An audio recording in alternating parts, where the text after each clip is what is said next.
Hi friends, so today let me just talk about one of the very basic ingredients or one of the character traits of being a good leader. So it's called as being resilient.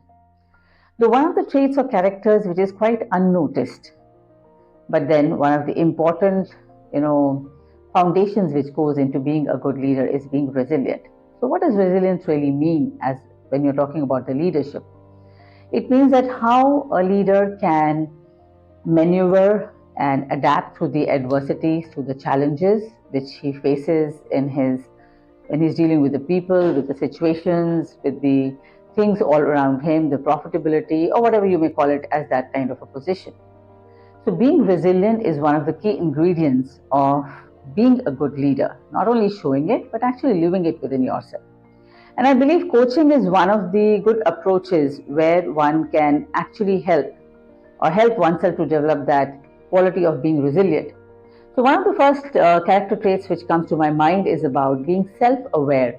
That how much are you self-aware of how you're dealing with the people at the mental emotional level? So for that, you have to first become aware of your own mental emotional states and how do you behave with that, how do you handle that, and then how are you handling with the people. It also takes care about how you are interacting with the people, how you are creating the coherence. That could be the second ingredient for being resilience. Also, how you are involving others in the team. That could be one of the third factors of being resilient. There could be many more as well, but this is what comes to my mind right now.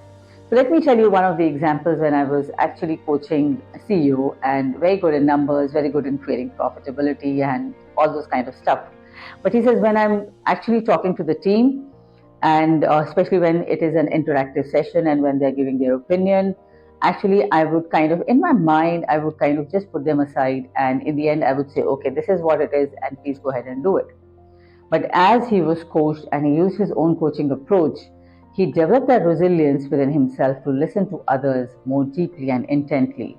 And he said, our choices were much better because I became much more open.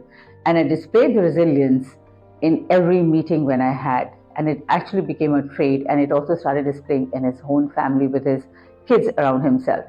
So one of the key ingredients of being a top leader is to build that resilience, and using a coaching approach could be one of the greatest methodologies that you can really use it for yourself. Thank you.